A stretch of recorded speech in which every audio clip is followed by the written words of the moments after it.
Olá, tudo bem? Bom, eu sou Débora Miranda, artista e orientadora das Oficinas Culturais de Caraguatatuba, e nós estamos falando sobre muitas coisas sobre o teatro, né? Falamos sobre teatro, a comédia dell'arte, muitos assuntos. Se você puxar todos os vídeos aí, nós já estamos na aula 440 e poucos, então tem muita história para contar atrás aí.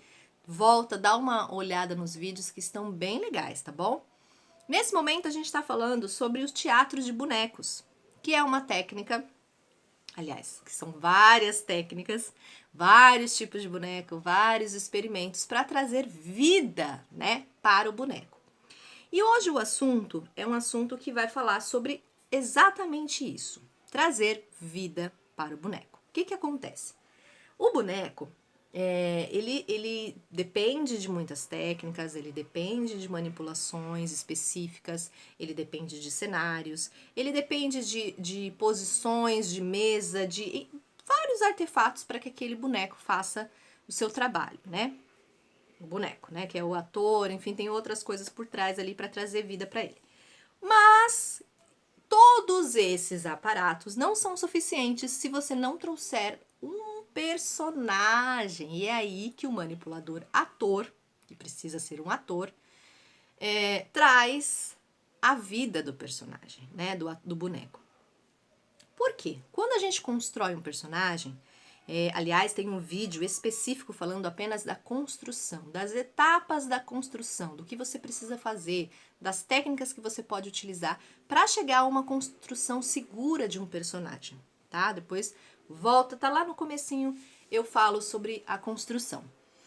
Mas para o boneco, algumas coisas são modificadas, claro, porque você não aparece, né? A única coisa que fica em evidência é a sua voz, né? Para determinados tipos de bonecos, tá? Então, o que acontece? Você precisa criar esse personagem, né? Então, vamos supor, vamos imaginar aqui que a gente tem um boneco que é um senhor. Tá, então a gente já sabe que é um senhor, que ele tem já uma certa idade, já viveu muito na vida. Então, provavelmente, esse boneco vai ter talvez um corpo mais arqueado, né? Uma voz mais fraquinha, né? Como que é esse boneco? Então, tudo isso você tem que colocar aonde? Na sua voz. Então, percebe? Quando a gente está construindo um personagem no teatro, a gente modifica o nosso próprio corpo, o nosso rosto, os figurinos que são colocados são apropriados para que a gente traga essa energia do velho, né? Mas quando a gente põe no boneco, a gente tem que transferir todas essas informações para a voz. Então, o teatro de bonecos, ele trabalha muito a nossa voz, muita a nossa forma de dizer, a nossa construção dessa voz, né? Porque não dá para você colocar a sua própria voz e deixar ali, você tem que chegar a esse ponto. Então, existe muitas técnicas, existe muitos efeitos para que você consiga encontrar esse ponto, né, de trazer vida. E aí, assim, né? Inclusive manter essa voz, porque uma das coisas mais difíceis são quando você começa a desenvolver uma voz e fala, opa, essa voz tá bem interessante. Só que chega no meio do espetáculo, você já tá com a sua voz, porque cansa. Modificar a sua voz não é uma tarefa simples, é uma tarefa difícil para manter. Então, você precisa de técnicas para segurar a sua própria voz, tá? Bom, e aí, então assim, fora esse exercício de voz, exercício de aquecimento, técnica para segurar a voz, tudo isso é importante. Mas uma das coisas que é óbvio que também faz muito sentido é o exercício do corpo, né? Porque você vai sustentar um boneco, você vai estar ali, às vezes não são posições agradáveis, você vai ter que manipular aquele boneco abaixado, com o punho, né, todo virado. Então você precisa encontrar técnicas também de alongamento, puxa-puxa, né? Muitos bonequeiros, a gente fala que são ou manipuladores ou bonequeiros, A gente trabalha muito esse exercício de cuidado com as nossas articulações, né? Para que a gente não sofra nenhum dano, né? Todos esses movimentos precisam ser trabalhados. E uma coisa que é bem interessante de falar é que a gente percebe que quando a gente trabalha com boneco, e eu tô falando por experiência própria, tá, gente? Os nossos movimentos, eles ficam mais detalhistas, eles ficam mais bonitos, mais limpos. O boneco limpa a nossa expressão. E isso para um ator que depois vai trabalhar no palco sem boneco é maravilhoso.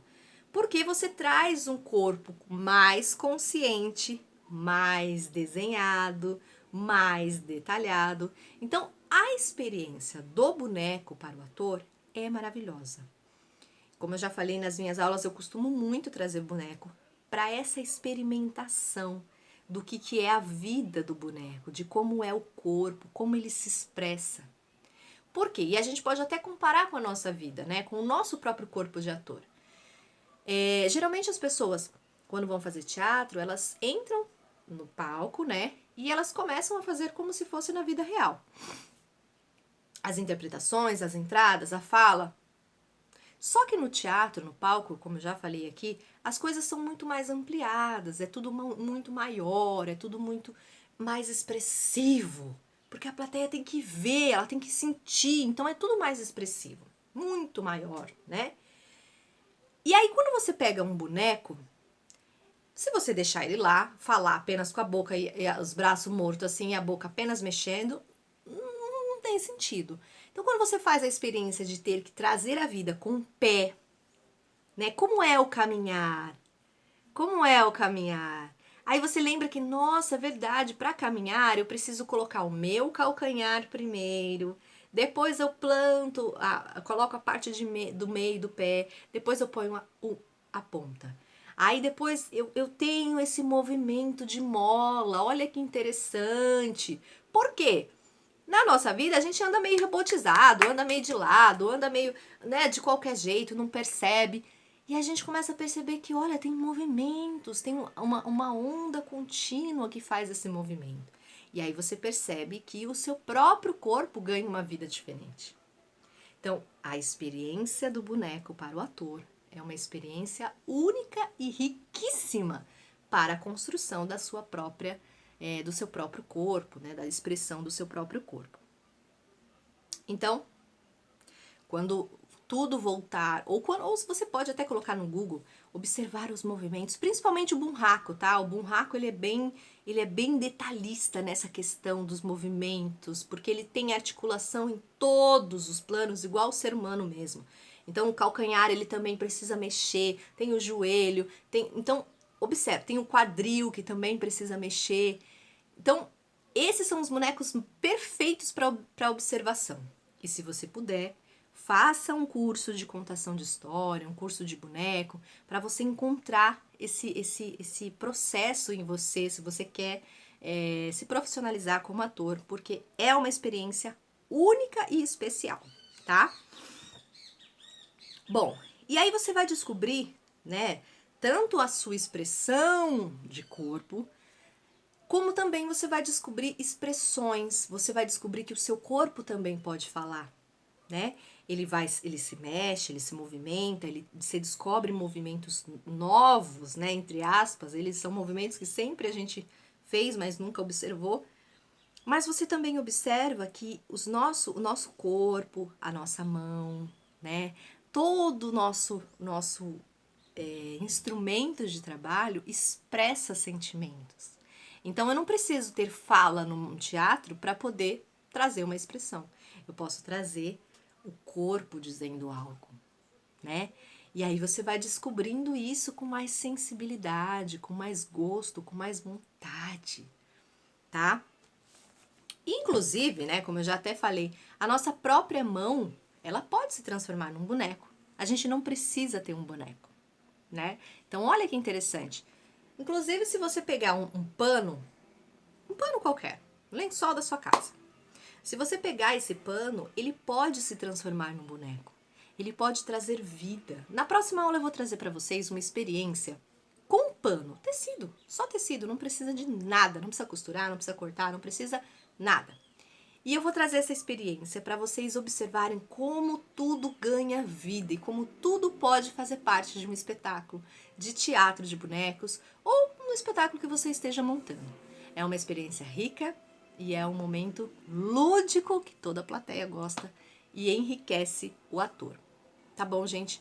Muito obrigada e fica comigo, hein? Na próxima aula tem mais assuntos de boneco. Beijo, até mais!